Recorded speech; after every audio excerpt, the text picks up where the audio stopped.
Te damos muchas gracias esta mañana. Te alabamos, te adoramos y te bendecimos, pues tú eres bueno y tu misericordia es para siempre. En estos momentos queremos orar por las ofrendas, los diezmos que han sido traídas. Te pido que siempre, Señor, sea para honrar, para avanzar tu reino. Te lo pedimos todo en el nombre de Jesús, en el nombre de Yeshua. Amén. Amén. Entonces, esta semana vamos a continuar con nuestro estudio del libro de Apocalipsis. La semana pasada vimos cómo el mundo fue engañado por la falsa resurrección de la bestia o el antimesías. Cuando digo bestia, es lo mismo que decir antimesías o anticristo. Y la adoraron. ¿Se acuerdan que la bestia de alguna manera va a ser herida y va a resucitar, va a regresar a vida, lo que yo llamo una falsa resurrección? Vimos también que habrá aquellos que rechazarán a la bestia y a su marca, pero van a sufrir una terrible persecución. Entonces, en el tiempo de la tribulación, si se recuerdan los últimos 3 años y medio de ese periodo de 7 años, va a ser llamado o llamada la gran tribulación, porque el antimesías o la bestia, el anticristo, va a sentarse en el lugar santísimo del templo en Jerusalén y va a demandar que se le adore como Dios. Y en ese momento los ojos de muchos van a ser abiertos y lo van a rechazar. Van a rechazar a la bestia y van a recibir a Jesús, ¿va? Especialmente los judíos van a decir, ¿sabes qué? Jesús, Yeshua, es nuestro verdadero Mesías. Y el antimesías va a desatar una terrible persecución. En una parte, no me recuerdo qué capítulo, es descrito como esa mujer, ¿verdad? Que tenía el sol como una corona. Tenía la luna, 12 estrellas a su alrededor, que representa a Israel, y va a perseguir, va a querer destruir a esta mujer que representa a Israel. Va a ser una persecución terrible, va a lanzar todo, catástrofes naturales, todo lo que puede, va a lanzar para querer destruir a Israel o este remanente. Estudiamos también a una segunda bestia que tenía cuernos como cordero, pero que hablaba como dragón. El dragón también dará a esta segunda bestia. Esta segunda bestia también es conocida como el falso profeta. El dragón o Satanás, que el Señor lo reprenda, le va a dar gran poder y autoridad.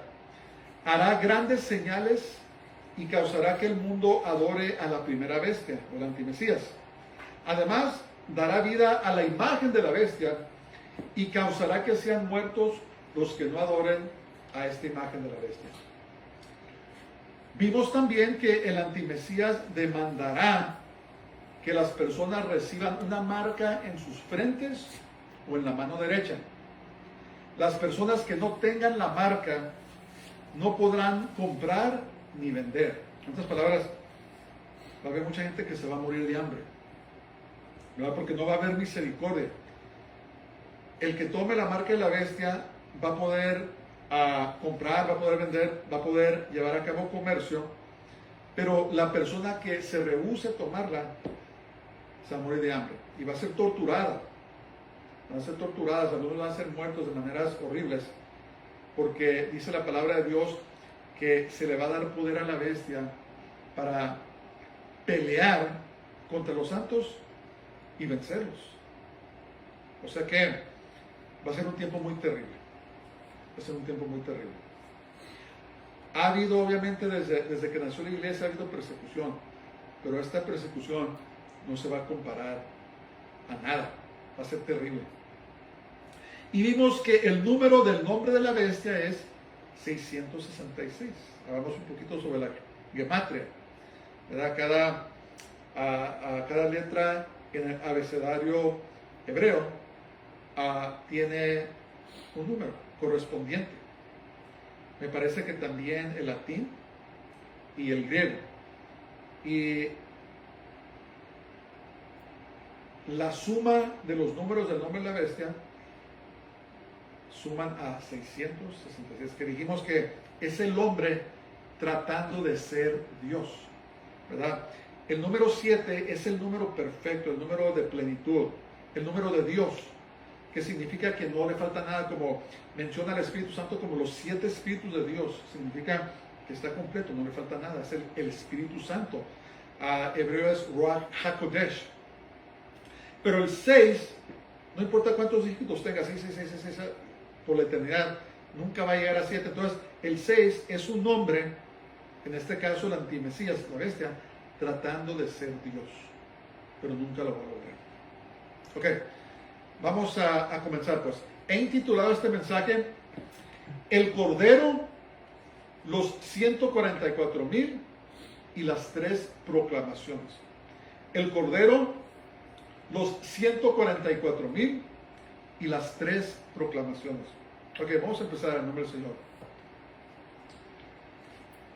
Dice el verso 1 del capítulo 14 de Apocalipsis.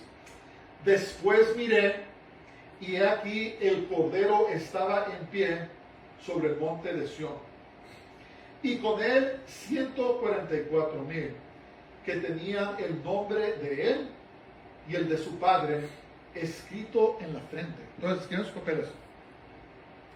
El Cordero de Dios, Jesús Yeshua, estaba de pie en el monte de Sión, que representa la ciudad de Jerusalén. Sión es otro nombre para Jerusalén.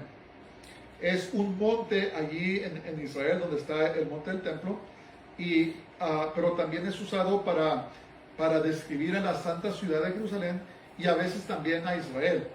Pero en este caso representa a la ciudad de Jerusalén. El monte de Sión aquí es el celestial y no el terrenal. No están en la tierra. Ahorita vamos a ver por qué digo esto. Dice la palabra de Dios, con él estaban los 144,000 evangelistas. ¿Se acuerdan de eso? Me parece que era el capítulo 7. Con él estaban los 144,000 evangelistas que fueron salvos y apartados en la tierra. ¿Se acuerdan de eso? Eran 12,000 de cada tribu de Israel. Entonces Dios les va a revelar durante la tribulación a los hebreos de qué tribu son, porque la mayoría de ellos no saben de qué tribu descienden. Y dice la palabra de Dios que tenían el nombre de Jesús y del Padre en sus frentes. Este sello será la contrapartida a la marca de la bestia. La bestia va a poner su sello en las frentes y la mano derecha de los suyos, pero durante la tribulación Dios va a poner su marca sobre las frentes de los que creen en Jesús, en Yeshua. En este caso, esta marca es el nombre de Jesús y del Padre en sus frentes. Va a ser algo muy sobrenatural, ¿verdad? Va a haber necesidad de grandes manifestaciones sobrenaturales durante la tribulación, porque van a haber cosas muy feas, muy malas que van a suceder. Y esta es la marca que identificará a los 144,000 como pertenecientes a Dios. Todas las personas que reciban a Jesús durante la tribulación, se les va a poner una marca en sus frentes. No sé si va a ser una marca visible o si va a ser una marca invisible.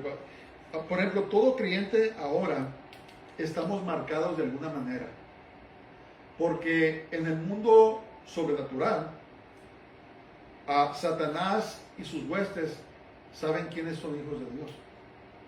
¿Cómo saben? Pues la verdad no sé, pero yo sospecho que tenemos una marca en nosotros que nos identifica como hijos de Dios. ¿Qué será? Pues no sé. Entonces, pero lo que sí dice la Biblia es que estos 144,000 y los creyentes van a ser sellados, van a ser marcados de alguna manera para ser identificados con Jesús, con Yeshua. Será algo físico, algo natural? ¿O será algo sobrenatural? No sabemos. No, la Biblia no es muy claro en eso, pero de alguna manera Dios va a identificar a los suyos. Y aparentemente, por este pasaje, los 144,000 también van a dar sus vidas por el testimonio de Jesús durante la tribulación. De tantas maneras van a ser martirizados, van a ser muertos por causa del nombre de Jesús. Pero va a ser algo muy espectacular, muy tremendo, ¿verdad? Dios los va a sellar, los va a llamar y van a evangelizar al mundo. Va a ser algo muy, ¿cómo se dice? Muy espectacular, muy extraordinario. Bueno, vamos a ver ahí en versos 2-3, dice: y oí una voz del cielo como estruendo de muchas aguas y como sonido de un gran trueno. Y la voz que oí era como de arpistas que tocaban sus arpas y cantaban un cántico nuevo delante del trono. Por eso les digo que estaban en el cielo, estaban cantando delante del trono y delante de los 4 seres vivientes y de los ancianos. Y nadie podía aprender el cántico sino aquellos 144,000 que fueron redimidos de entre los de la tierra. Entonces, en sus papeles: Juan oyó un sonido asombroso del cielo, como una combinación de voces, truenos y el toque de arpas. Es algo muy tremendo esto. Era semejante al ruido de muchas aguas. Acuérdense, miren, en el mundo espiritual las cosas funcionan muy diferentes al mundo natural. En el mundo natural estamos muy limitados. Fíjense lo que dice: era una combinación, voces, truenos, toque de arpas y truenos, ¿verdad? Todo simultáneamente. Pero aún sin embargo, Juan podía distinguir esas cosas dentro de este ruido. Lo voy a llamar ruido divino. Entonces, en el mundo espiritual podremos percibir más cosas simultáneas, y no vamos a tener problema. Pero si algo así sucediera aquí en el mundo natural, fuéramos abrumados, a lo mejor hasta caeríamos muertos por el ruido, por la combinación de voces, de truenos, de tantas cosas espectaculares. Pero aún así Juan pudo distinguir. ¿Sabes qué?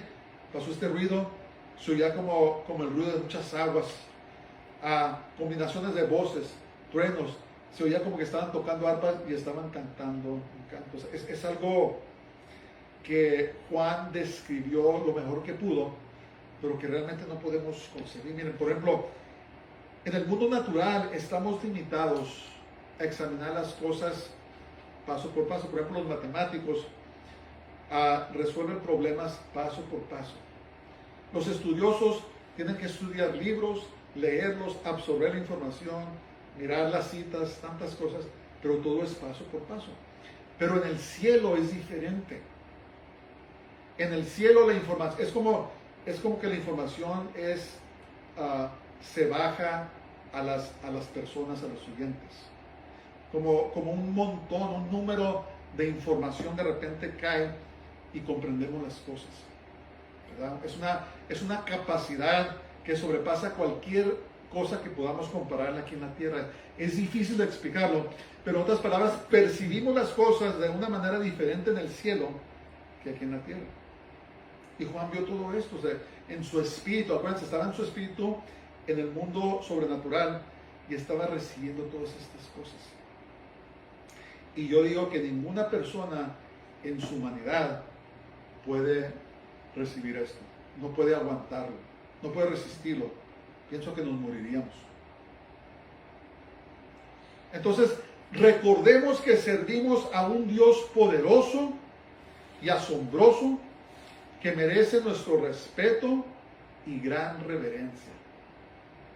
La grandeza de Dios no la podemos comprender, hermanos. Y por eso no debemos de tomar a Dios a la ligera. No debemos de ser irreverentes o irrespetuosos, porque no sabemos con quién estamos jugando. Se me hace que ya he mencionado yo que a mí me molesta mucho cuando las personas llaman a Dios Diosito. Oh, Diosito, esto. No, hermanos. Dios no es un Diosito, es un Dios grande y poderoso.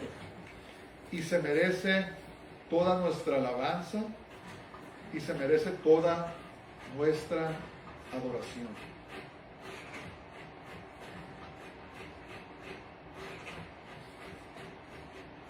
Ahora, vemos aquí que los 144,000 cantaban su canto delante del trono y de los seres vivientes.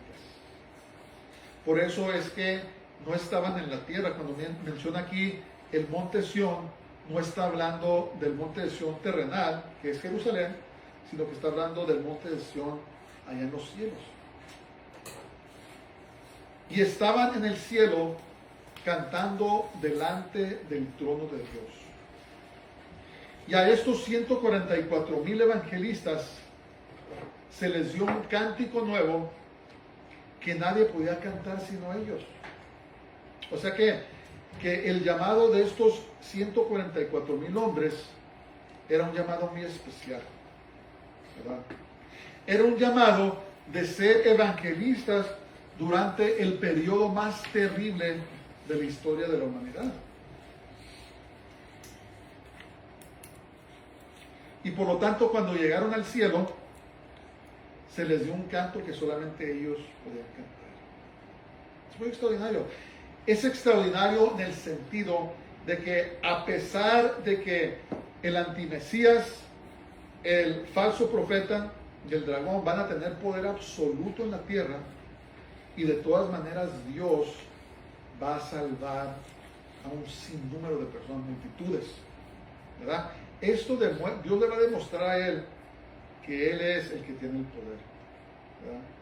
Y que no importa qué es lo que el enemigo quiera hacer, Dios va a llevar a cabo su obra asombrosa. Por eso debemos de poner nuestra confianza en Dios, hermanos, ¿verdad? Porque no importa cuál sea el problema, no importa cuál sea la prueba o la lucha, Dios tiene el poder para preservarnos y para sacarnos adelante. Tenemos que confiar en Él. Vamos a versos 4 y 5, dice: estos son los que no se contaminaron con mujeres, pues son vírgenes. Estos son los que siguen al Cordero por donde quiera que va. Estos fueron redimidos de entre los hombres como primicias para Dios y para el Cordero.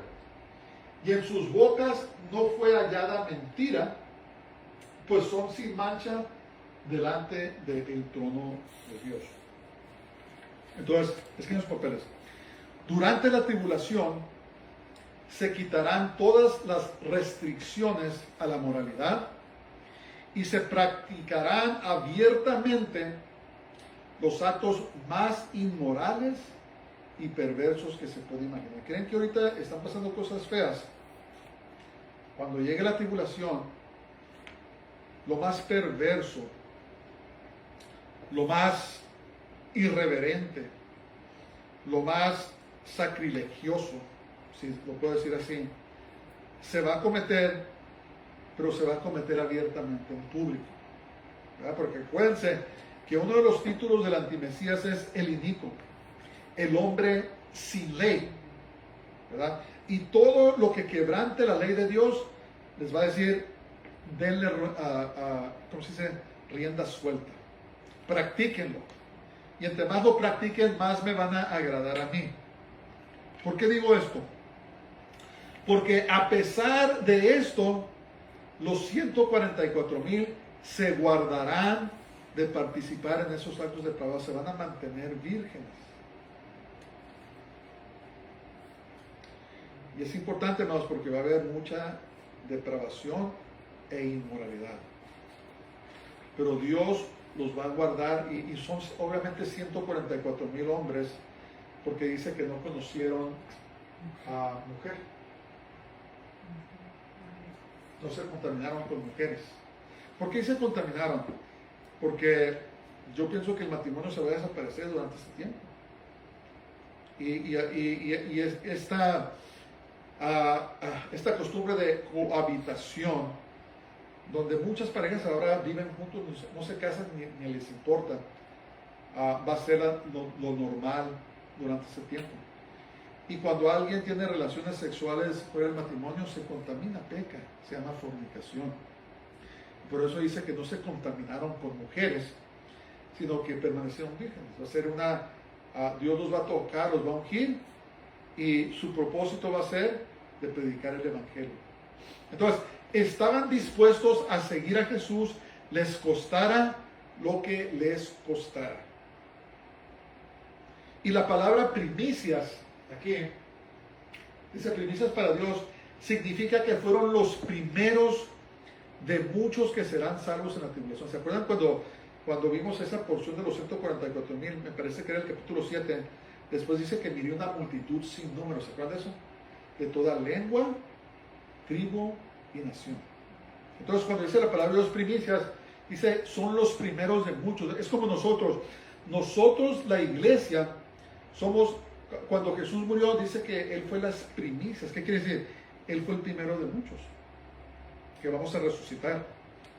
Entonces Jesús resucitó, y dice la palabra de Dios que durante el arrebatamiento de la iglesia, dice, los muertos en Cristo, ¿qué? Resucitarán primero. Entonces, primicias quiere decir, Él fue el primero de muchos. Primicias aquí es que los 144,000 son los primeros de muchos, incluyendo hebreos, judíos, que van a ser salvos durante la tribulación. Va a ser un remanente. Si comprendo bien las escrituras, el profeta Zacarías nos dice que el antimesías va a matar a 2/3 partes de los judíos. Durante la Segunda Guerra Mundial, Hitler, estudian su historia, mató como a 1/3 parte de todos los judíos del mundo.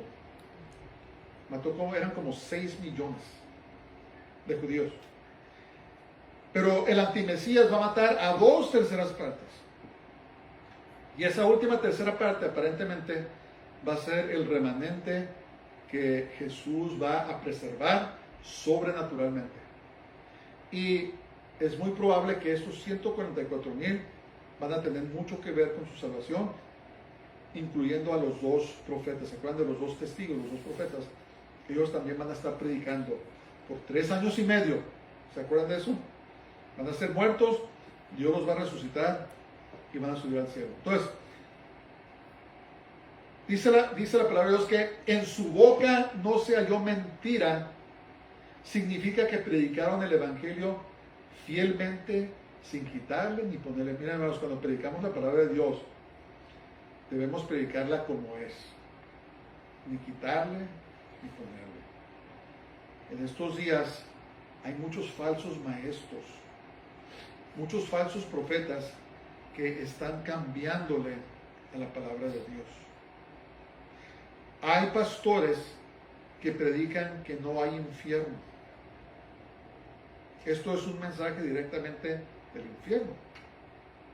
Y están causando que las personas no crean lo que dice la palabra de Dios y están viviendo sus vidas como quieren.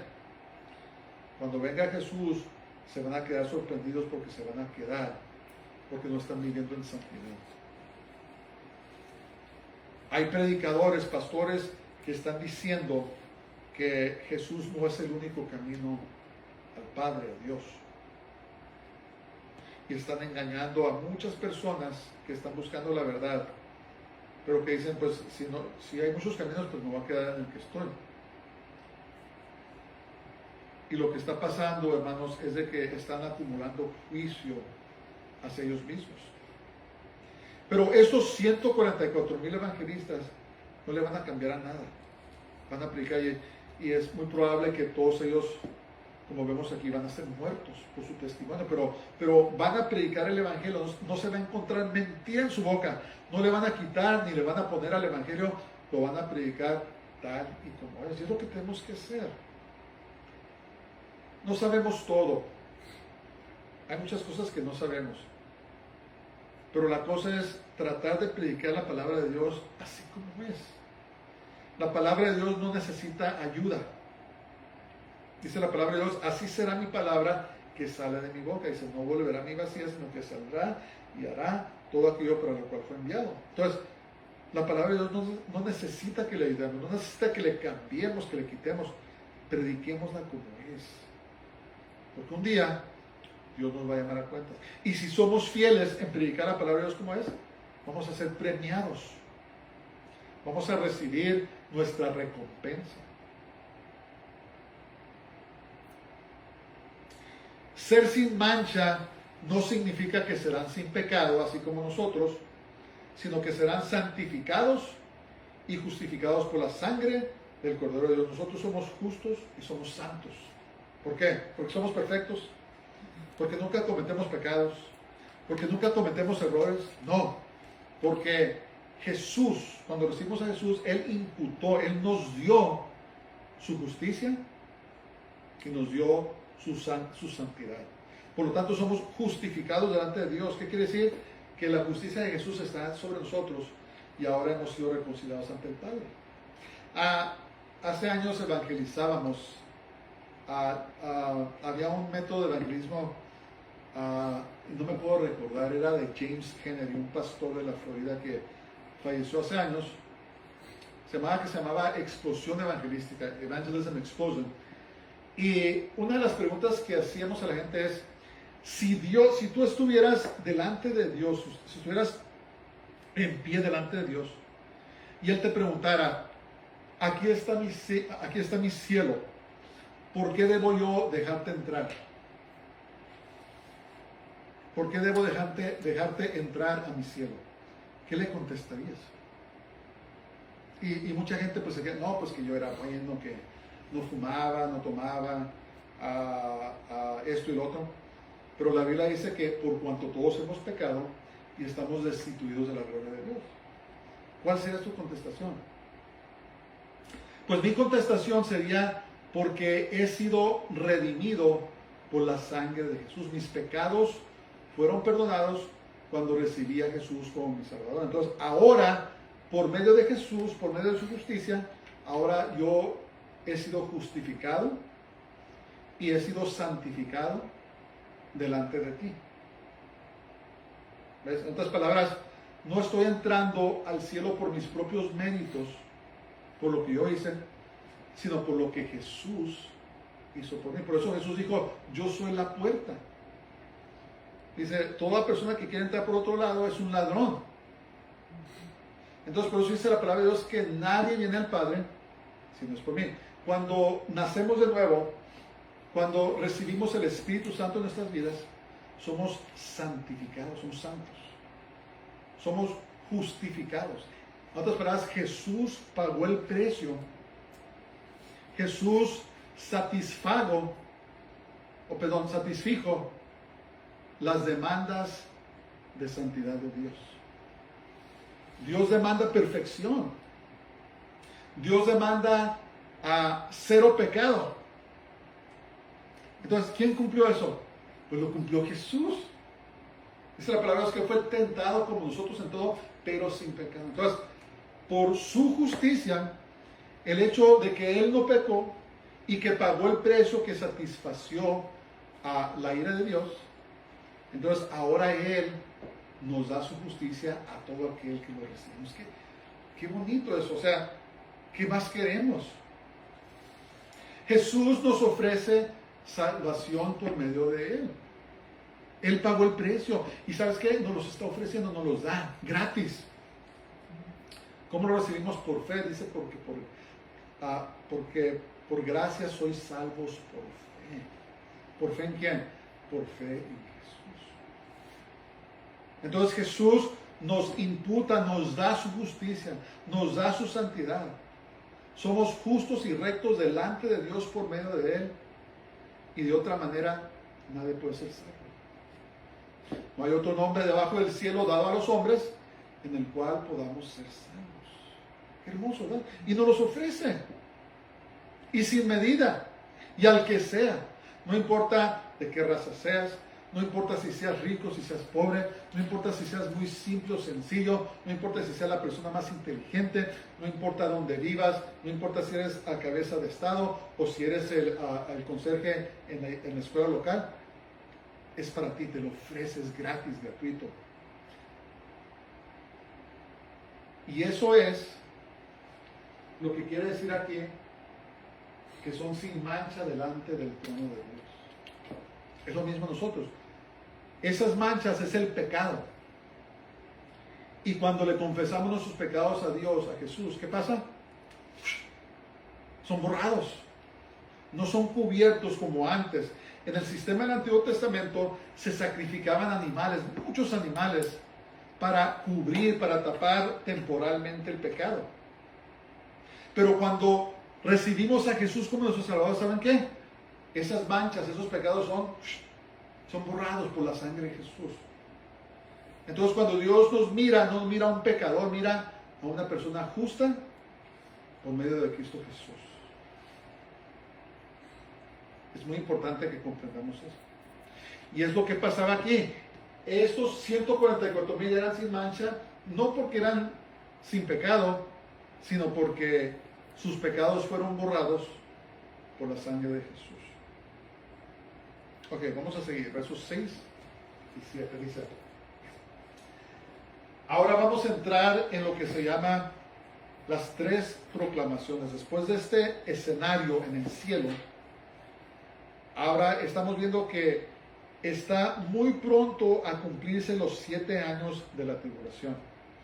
Estamos en la segunda mitad, en los últimos 3 años y medio, y vimos que hicieron este trabajo estos evangelistas. Dios los premió, les dio un canto que nadie podía aprenderse sino ellos. Ahora vamos a ver 3 proclamaciones que ángeles del cielo personalmente van a llevar a cabo en la tierra. Vamos a empezar. Dice: vi volar por en medio del cielo a otro ángel que tenía el evangelio eterno para predicarlo a los moradores de la tierra, a toda nación, tribu, lengua y pueblo. Es tremendo. Va a dar el evangelio en todos esos idiomas, diciendo a gran voz: temed a Dios y dadle gloria. Darle gloria quiere decir entregarse a Él. Cuando alabas tú a Dios es porque lo recibiste. Porque la hora de su juicio ha llegado, y adorar a aquel que hizo el cielo y la tierra, el mar y las fuentes de las aguas. Este es el mensaje que va a decir: dice, temer a Dios. Ok, escriben sus papeles. Juan entonces miró a un santo ángel volar por toda la tierra, proclamando el evangelio a todos sus moradores. Pónganse a pensar en eso. Quiere decir que va a volar por cierta región y les va a predicar en el idioma que es, ¿verdad? Hay idiomas, ¿cómo se llaman? Dialectos que todavía no se dominan, pero este ángel va a ir, por ejemplo, a las Amazonas y les va a predicar a los indios de las Amazonas. Va a ir a Siberia, a esas partes del norte donde hay muy poca gente, y les va a predicar el evangelio a ellos, en toda la tierra.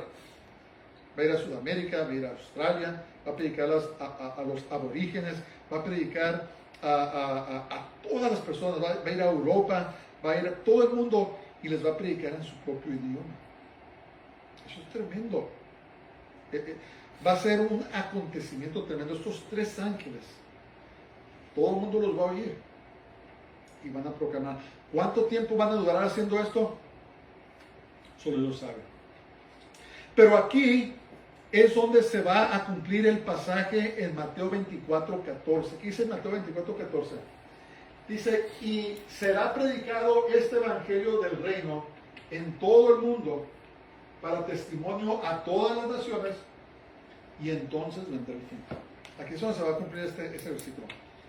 Porque en estos momentos, aunque el Evangelio se ha extendido por muchas partes del mundo, hay muchos lugares donde no ha llegado todavía. Hay muchos lugares que todavía no lo conocen.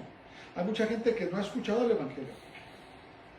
Pero en su misericordia, fíjense, en su misericordia Dios dará una última oportunidad a la humanidad de recibirle antes de derramar sus últimos juicios sobre la tierra. Todavía faltan las 7 copas, ¿se acuerdan? Todavía vamos para allá, para las 7 copas.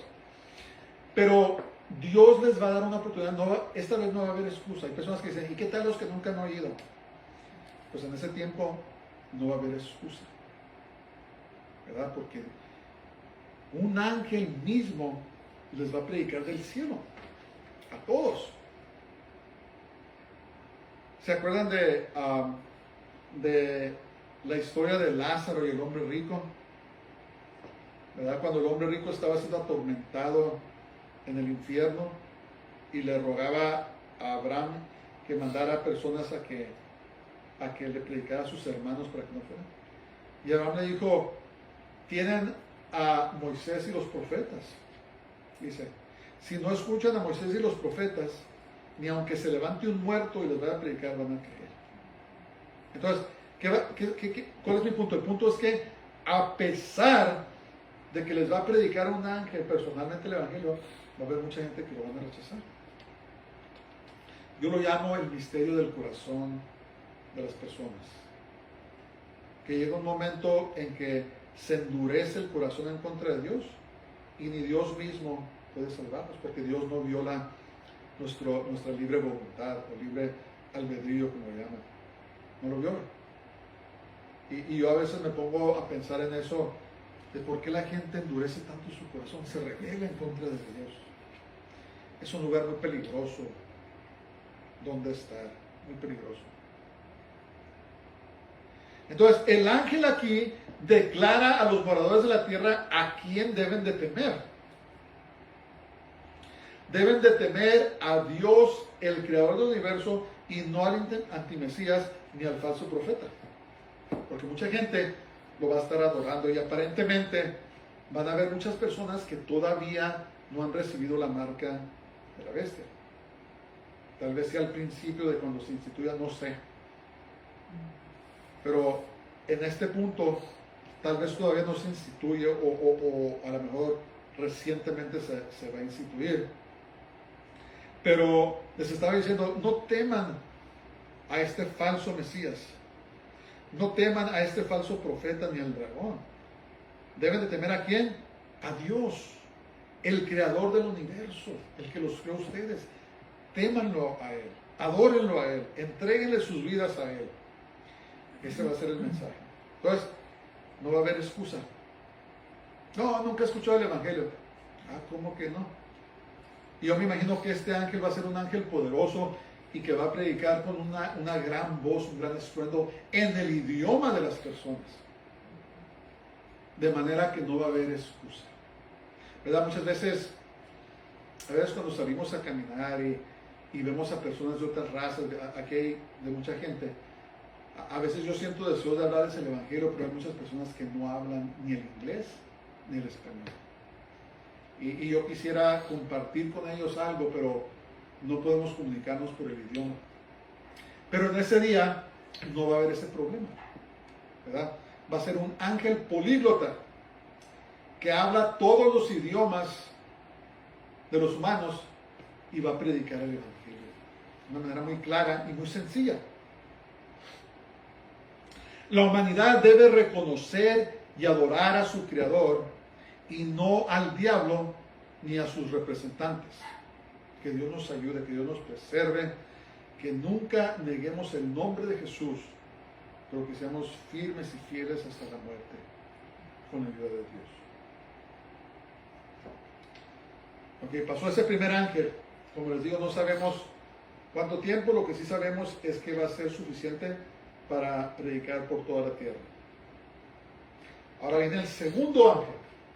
Dice, otro ángel le siguió diciendo, ha caído Babilonia, la gran ciudad, porque ha hecho beber a todas las naciones del vino del furor de su fornicación. Llegó un segundo ángel. Es que en los papeles, el segundo ángel pronunció su declaración anunciando la destrucción de Babilonia. Entonces, Babilonia aquí se refiere a todo el reino político, económico y religioso mundial del antimesías, el anticristo. Va a gobernar sobre 3 pilares: la política, la economía y la religión.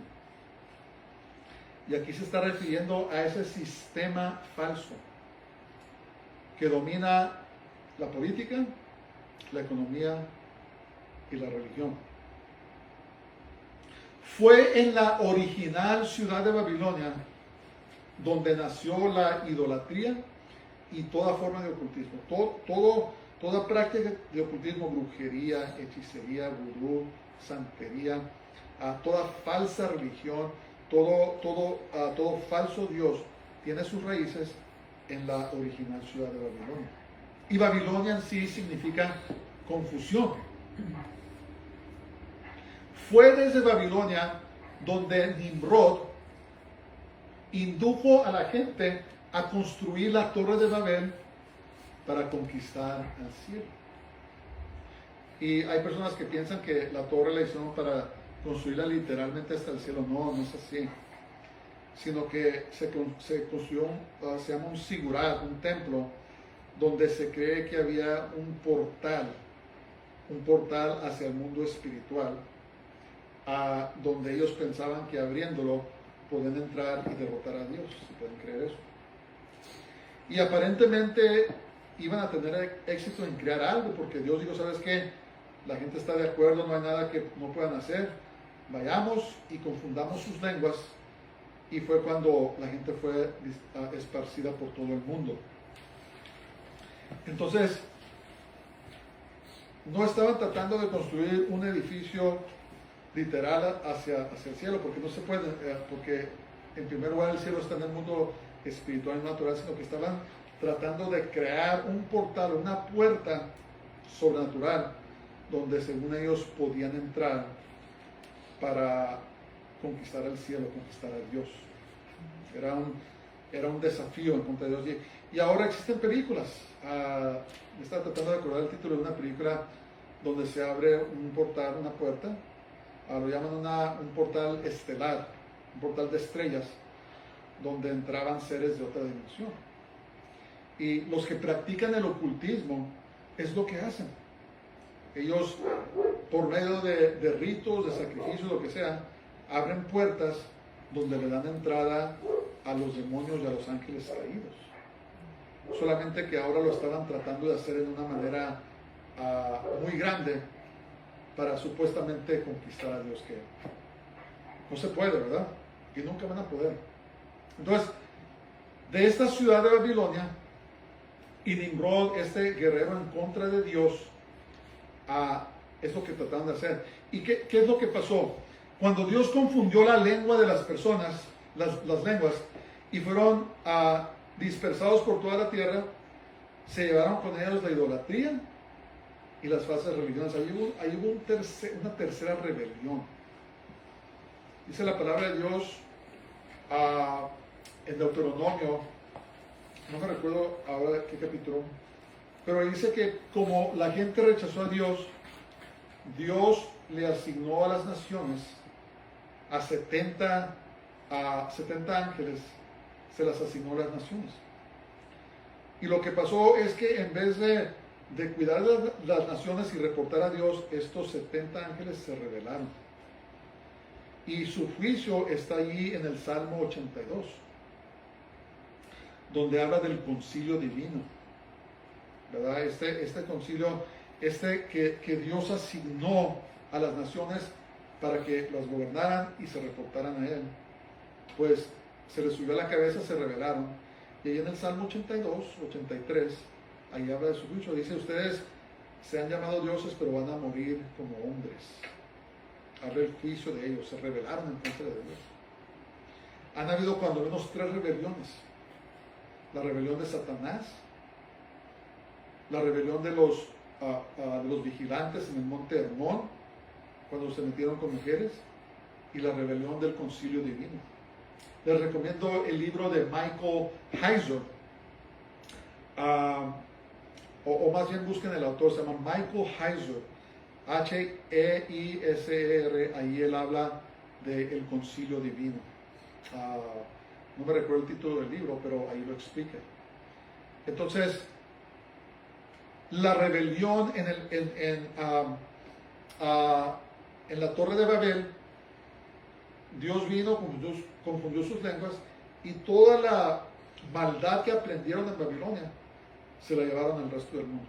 Todo lo que se imagina, el budismo, zoroastrianismo, cualquier tipo de falsa religión, el catolicismo romano, los dioses de los romanos, de los griegos, los dioses de los aztecas, todo tiene su origen, su raíz en Babilonia. Y llegó el momento de su destrucción. El sistema falso de Babilonia causó que todo el mundo fornicara con ella. ¿Qué quiere decir esto? Aquí fornicación es la adoración a dioses falsos, es una fornicación espiritual y participación de los pecados asociados con ellos. Donde hay idolatría, hay inmoralidad sexual. Siempre. Donde se adoran a dioses falsos, siempre hay inmoralidad sexual. Investiguen. Investiguen. Abiertamente y también oculta. Siempre hay. Entonces, ¿qué pasó? Llegó el momento de destruir a este sistema religioso, político y económico falso. Y el ángel lo va a proclamar. Va a volar por todo el planeta y va a decir: ha caído Babilonia. Ha caído Babilonia, la gran ciudad, porque ha hecho beber a todas las naciones del vino del furor de su fornicación. Y ese sistema tiene sus tres aspectos. Ok, vamos a seguir. Ahora mira, el tercer ángel dice: y el tercer ángel lo siguió diciendo a gran voz: si alguno adora a la bestia y a su imagen, y recibe la marca en su frente o en su mano, él también beberá del vino de la ira de Dios, que ha sido vaciada puro en el cáliz de su ira, y será atormentado con fuego y azufre delante de los santos ángeles y del Cordero. Y el humo de su tormento sube por los siglos de los siglos. Y no tienen reposo de día ni de noche los que adoran a la bestia y a su imagen, ni nadie que reciba la marca de su nombre. Entonces, no van a tener excusa los moradores de la tierra. Escriben sus papeles. El tercer ángel pronunció su proclamación y advirtió a los moradores de la tierra las consecuencias de recibir la marca de la bestia. No va a haber excusa. No va a haber excusa. No va a decir: oh, nadie me dijo. ¿Cómo que no? Un ángel mismo de Dios va a salir por toda la tierra y les va a decir: el que reciba esta marca se perdió. No hay remedio para esa persona. Cuando la Biblia habla de la ira de Dios, no está hablando de que Dios a veces pierde el control y se levanta con ira y empieza a destruir. No, la ira de Dios es, ¿cómo podemos decirlo? Es una serie de castigos que Él ha predeterminado para todo aquel que lo rechaza. ¿Qué quiere decir esto? Cuando ya Dios derrame de su ira, ya no va a haber misericordia, ya no va a haber gracia, ya no va a haber perdón, no va a detener su mano, sino que la va a derramar. Entonces, ahora, en el tiempo de la gracia, Dios nos está dando oportunidad. Aún no la ha derramado. y es muy paciente, ¿verdad? Hasta hay gente desde los tiempos de Pedro que decían, ay, ¿dónde está lo que dicen de que la venida del Señor y el juicio? Y Pedro les dijo, él no es tardado, sino que Él es misericordioso y no quiere que nadie se pierda, sino que todos procedan al arrepentimiento, ¿verdad? No estoy citándolo palabra por palabra, pero esa es la idea. Pero cuando Dios ya derrame su ira preordenada, ya no va a haber esperanza, se va a acabar. Va a ser terrible. Esencialmente, las personas que reciban la marca de la bestia serán condenados por la eternidad. Ahora escuchen esto: el infierno, el lago de fuego, estos lugares de tormento son reales y no son una metáfora ni una alegoría. Son reales. Estoy diciendo desde ahorita, cuando escuches predicadores decir que no hay infierno, córrele de esa iglesia, córrele, huye. He escuchado predicadores decir de lo que se llama, me parece, el aniquilismo, que dice que cuando uno muere se acaba todo, te desapareces. No. Si te vas sin Jesús, te vas a ir a un lugar de tormento. Fíjate lo que dice la Escritura. Dice, y será atormentado con fuego y azufre delante de los santos ángeles, los ángeles que no se revelaron, y del Cordero. Y el humo de su tormento sube por los siglos de los siglos. Dice, no tienen reposo de día ni de noche los que adoran a la bestia y a su imagen.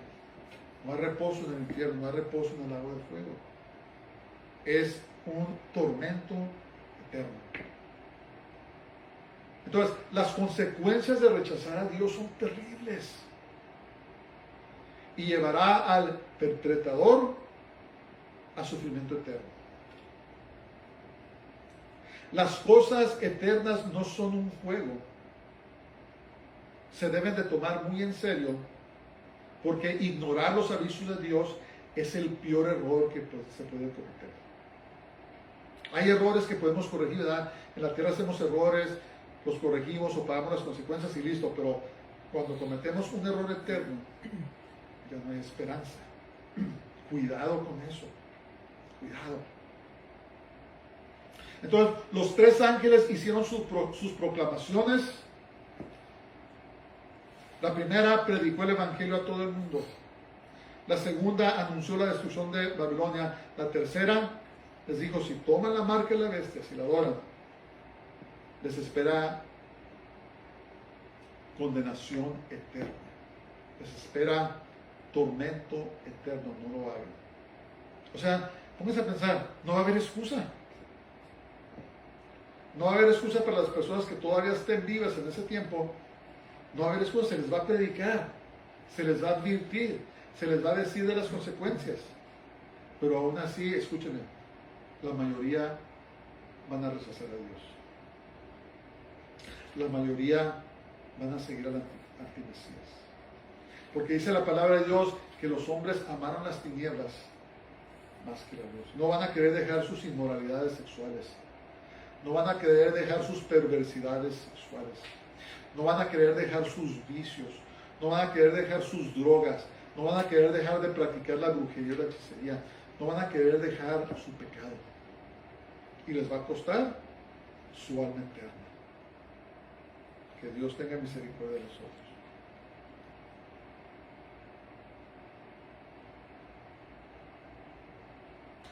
Versos 2 y 3 dice: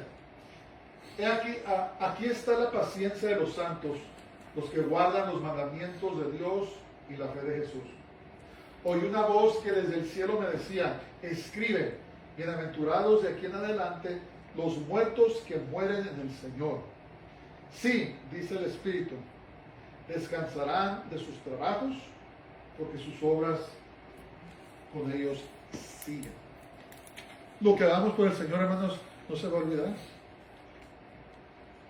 Vamos a tener una recompensa eterna, no se va a olvidar. Es como, por ejemplo, atletas sobresalientes, vas a sus casas y tienen sus trofeos ahí, ¿verdad? De sus hazañas. Vas a las escuelas, tienen trofeos ahí a lo mejor de de las hazañas de sus equipos, y en muchos lugares son trofeos. Pero ¿sabes qué? Esos trofeos van a quedar destruidos. Cuando se muere la persona, a nadie me importa. Pero los trofeos que nos va a dar el Señor van a estar ahí por la eternidad. No van a ser destruidos. Todo lo que hagamos por el Señor nos va a seguir. Entonces, escriban sus papeles.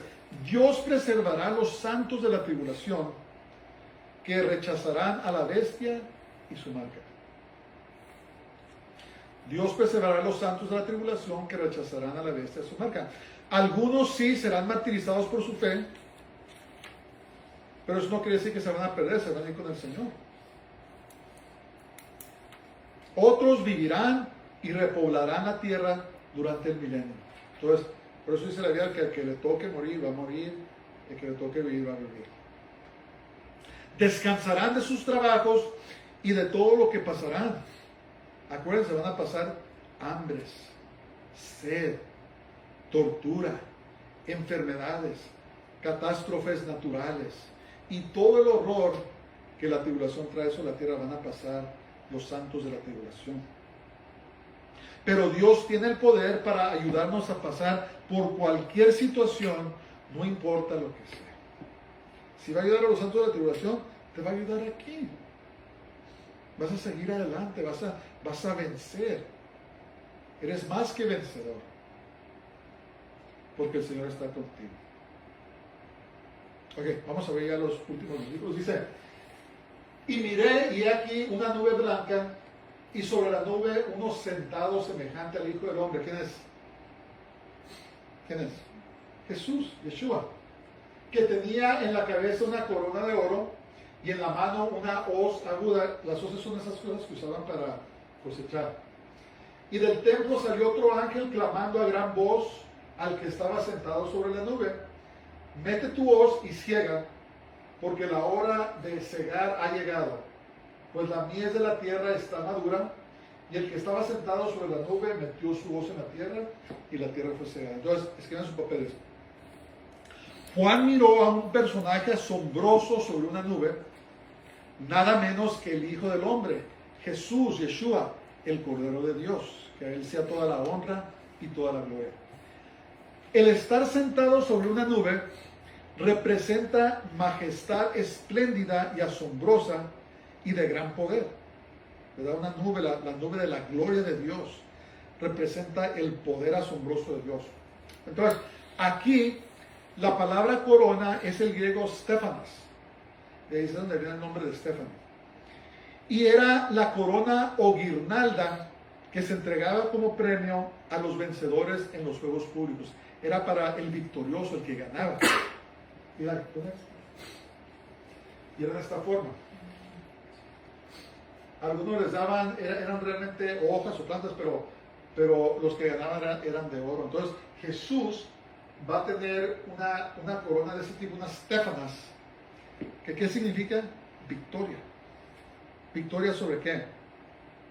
Aquí el retrato es que Yeshua, Jesús, Yeshua, el eterno y poderoso Dios, ha tenido la victoria absoluta sobre sus enemigos.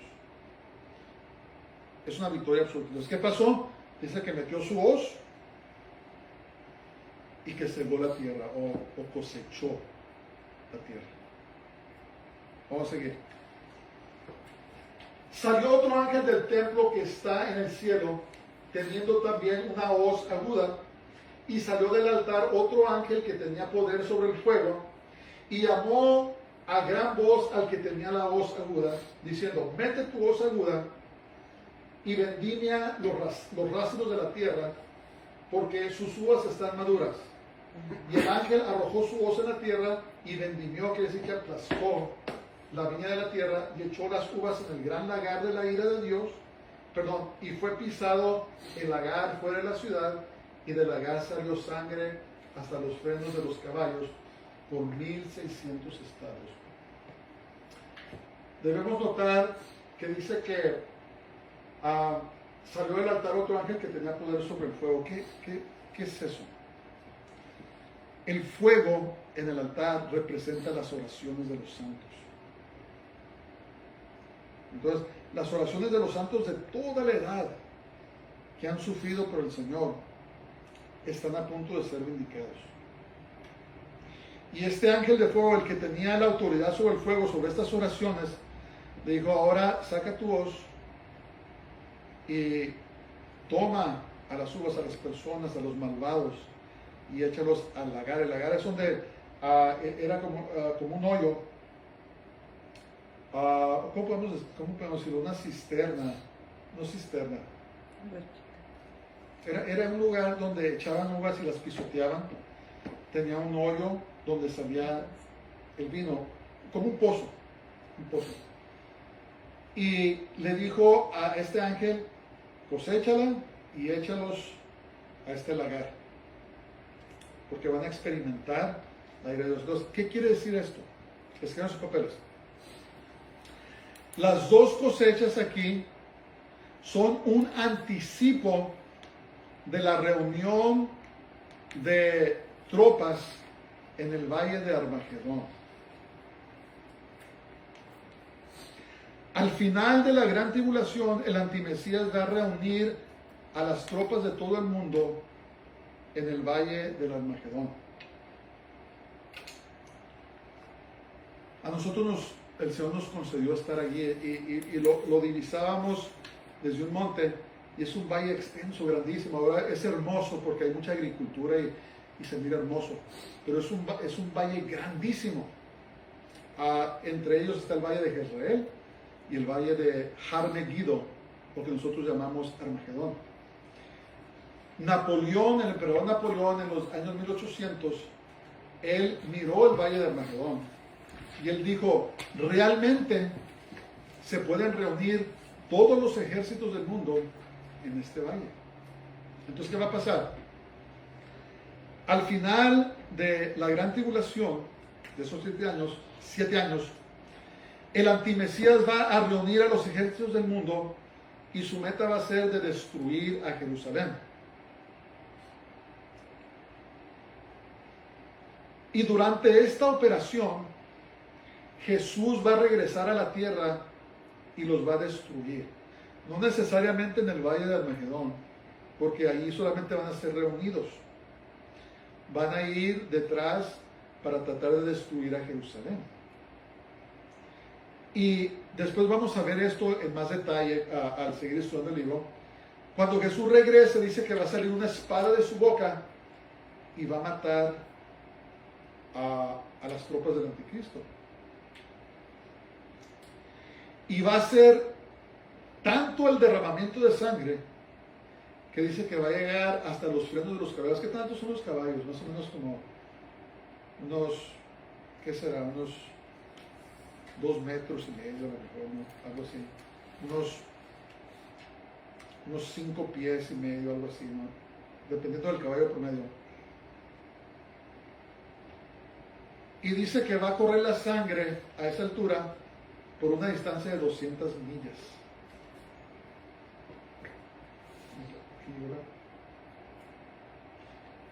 Y se regresa la sangre hasta los frenos de los caballos por 1600 estadios, son como 200 millas, como unos 300 kilómetros a la altura de la cabeza de un caballo, los frenos, por 200 millas. Imagínense una carretera de pura sangre que corre 200 millas. O sea que va a ser una masacre. Y dice la palabra de Dios que nosotros vamos a regresar con Él. Y yo me atrevo a pensar que vamos a participar en esa venganza. Acuérdense, Dios va a vengar. La venganza sí no es mala, pero es el lugar de Dios, es la palabra de Dios. La venganza es mía. Yo pagaré, dice el Señor. Entonces, cuando derrame su ira, va a ser tanto la matazón de esas tropas que se van a volver en contra de Jesús. Satanás está loco, él piensa que le puede ganar a Jesús. Ahorita está preparando sus ejércitos para esta batalla. Pero dice la palabra de Dios que Jesús va a regresar, si se acuerdan, su caballo blanco. Va a proceder una espada de su boca y va a matar.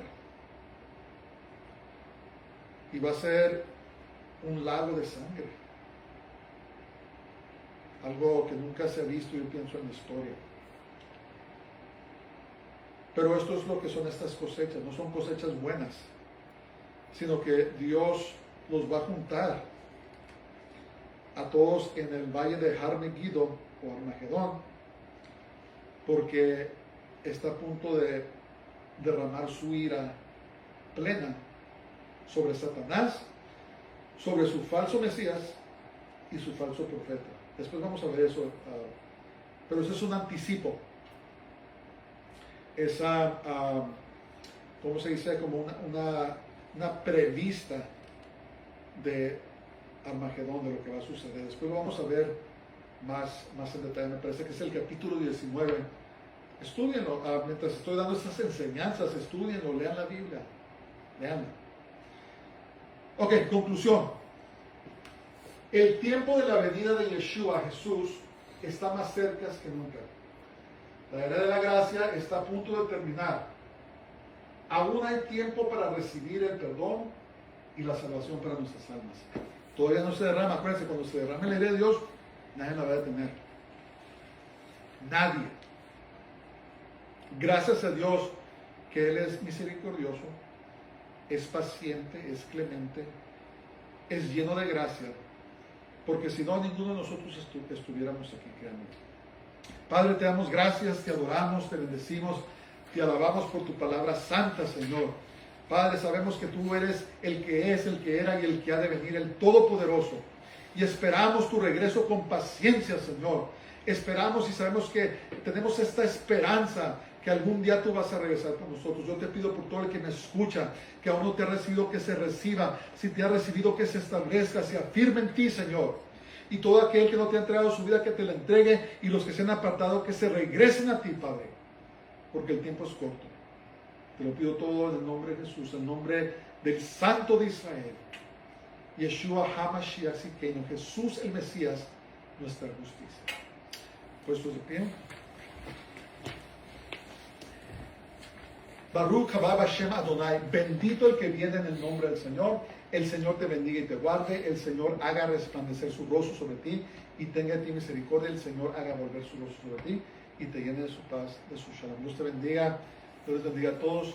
Que tengan una semana gloriosa y Shabbat Shalom.